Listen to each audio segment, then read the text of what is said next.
And then in that literature search, I'll just give you some of the high points. That there were positive psychology research and studies have focused on mostly 5 variables, of which optimism is an important one. So people who focus on the positive are often, as far as positive expectations, they're optimistic. And people have studied optimism versus pessimism and so forth, and there's a lot of support for the idea that it would be useful if you could be more optimistic. I mean, that's just a pretty solid case, that be as optimistic as you can. The area of hope is a slightly different literature, but it's the same idea. The people who have hope are the better off. And there's happiness. Some of those people call this whole thing happiness. When you focus on the positive, you tend to be more happy. So there's a lot of literature on happiness too, but then that's questionable because happiness gets all mixed up with hedonism and things like that. So it's kind of, and some people scoff at the idea of we're trying to be happy and you should be more serious. But anyway, that's a literature that's out there and supports dependable strengths.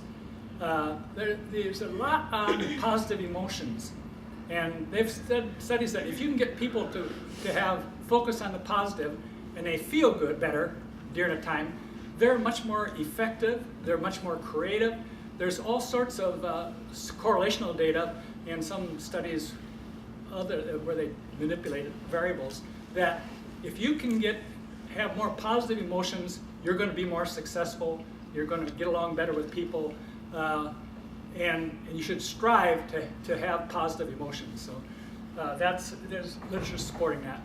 And last thing, they have coined a concept called subjective well-being, which is just like happiness or feeling good, but it's broader based. There's quite a bit of literature on having subjective well-being. But anyway, that's in the literature if you're interested in reading more about it. Now, positive psychology research studies include a lot of evidence of the positive perspective. I'm just going to show you six basic benefits, you might say, of being positive. And this is verified by research studies. One is that people who are more positive, more strength-focused, are more successful in school and work. That's pretty important. So and there's support for that idea. Okay, people who are more positive, focus on strengths more, have better emotional, mental, and physical health. Lots of studies about health. It's worth your time to try to be more positive and strength-focused, just for living longer and things like that. For instance, longevity. There is evidence that the people who are more positive, more optimistic, and so forth, live longer. And actually, it's thinking more specifically than that. They even have studies about that healing speed. This is incredible if they do that, but they have studies where they scratch you or give you something where you have a reaction, and then they check how long it takes you to heal, and then they'll put some people in positive situations, focusing on their strengths or have positive emotions, and people who just without that, and the people who are in a positive situation, they actually heal. Their wounds heal faster. I mean, it's just real concrete type of studies. It's quite amazing that it affects our whole body how positive we are. Marital satisfaction, teamwork, studies to show that's all better if you can be more strength-focused and positive. People are more flexible in their problem solving. Here's the interesting thing about that. You know, the people who focus on problems, on threats, they are really good at keeping their focus on those threats, that's going to, whatever the danger is. But they lose, when they do that type of focus, they lose the ability to sort of think creatively and openly, broadly. You focus, and that doesn't help you to cooperate and to help get involved with other people. So just that flexible problem solving does help if you aren't under threat. And so, and of course there's other value outcomes, but I'm just saying here that there's a lot of research to support the idea that this is worthwhile doing and paying attention to and trying to change. Now, also there's organizational development studies oh no, I don't. In organization development studies, they've made a really solid case that if you can have people focusing on their strengths, and in an organization, if a job, work, typical production factory, or in an organization, a social service agency, if you can do that, the people who focus on their own strengths are more productive. So just rather than if they just focus on what the problems are out there, they wouldn't be as effective as if they also paid attention to their strengths and their coworkers' strengths. And that organizational development studies do show that it's really worthwhile to do programs like this in your organizations for their support.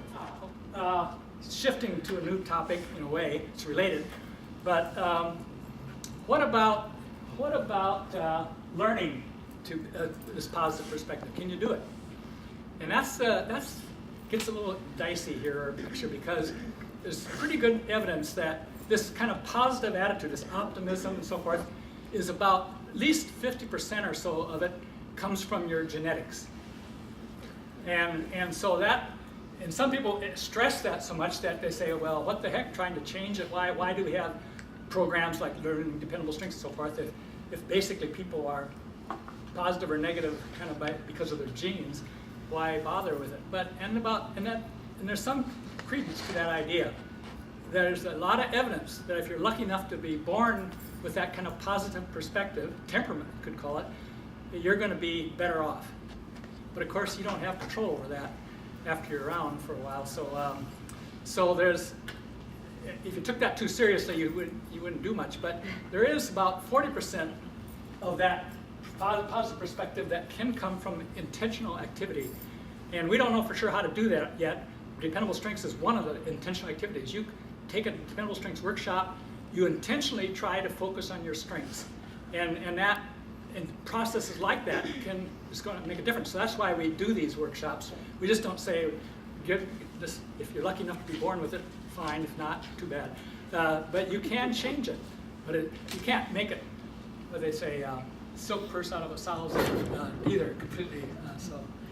And then there's this circumstances. You can change circumstances, and it doesn't even, you can take a person and put them in an environment where things are working better, and that'll affect their optimism and so forth, but it won't change them over. You can't take people who are, basically negative and scared and threat sensitive and put them in a different environment, and they'll just change that fast. It affects them. But it just contributes some to this positive perspective. So I'm saying that that's a mixed bag here about how do you have it become more positive in your perspective. Can you learn it? Shifting over now to what's the different ways of articulating strengths. And I just want to point out, and many of you might know about this, there's the objective way. And has anybody taken the Strengths Finder heard of it, Strengths Finder? It's a long time ago, yeah. That's very. If you go out into the real world, the business world, and so forth, that's how they do it. They basically have their employees take the Strengths Finder and they get their strengths. And I've done that, and you have a list of strengths that your top 5, and then you try to do something with those. And it's you can do it fairly inexpensively for about $20 person. You can have this complete evaluation and use it and so forth. And it's done a lot. Strengths work is mostly done that way. There are other ways of doing this. This other VIA, well, I won't go into that, but that's what you can do that also on the internet. And that one's free, but it's. Now, the other way is the subjective way, and that's what you've just done. You've done a subjective way of articulating your strengths. And the dependable strengths articulation process is a good example of that. There are a few others, but there are not too many of them because it's longer and it's more difficult to do and so forth than just take a test. So those are the 2 ways to do it, and we can talk about that later, but we aren't going to focus on it. Okay, now I want to just focus a little bit, and there's more in the books we passed out to you about self-identity. I see the dependable strengths process as a matter of affecting your self-identity. And it's a really complicated topic, and so I don't think this is appropriate time in the 5 minutes I have to do that, to really try to. But if you're interested in it, it's a whole field of psychology about self-identity. How do you change self-identity? It's not that easy. The articulated strengths, I believe, and then the dependable strength process works on this idea that your strengths, your self-identity of strengths is related to your experiences. Okay, that's pretty obvious. But and then partly these experiences too. Besides your experiences, when you're just thinking about your past, you're very much influenced by the people around you too. So that when you talk about your past experiences, it's really useful to do that with other people, and to especially, maybe you should have some special time with the people who really influence you, your spouses and your brothers and sisters and friends and things like that. These are the people that do influence your self-identity. By if they focus on your strengths, then you have a different self-identity, and if they're kind of always picking away at your weaknesses and things like that. So they're all interconnected, and I'm just not trying to cover this topic, but I'm just raising an issue that you basically are interested in, do people own their strengths or not? That's one way of looking at it. And if you own your strengths, if you really believe in them, then your self-identity will be different than if a person doesn't own the strengths, but maybe owns more of the things. Well, I have this problem of I have a history of alcoholism, or I have something like that, or I've had 2 divorces and things like that. If you focus on things like that, your self-identity may be quite different than if you focus on your strengths. So you do want people to own their strengths, and so that's why the strengths that you articulate really need to come from your own personal experiences. And anyway, I'm saying that the dependable strengths articulation process does this. It helps do this, all these things. So it does support the idea of a positive self-identity.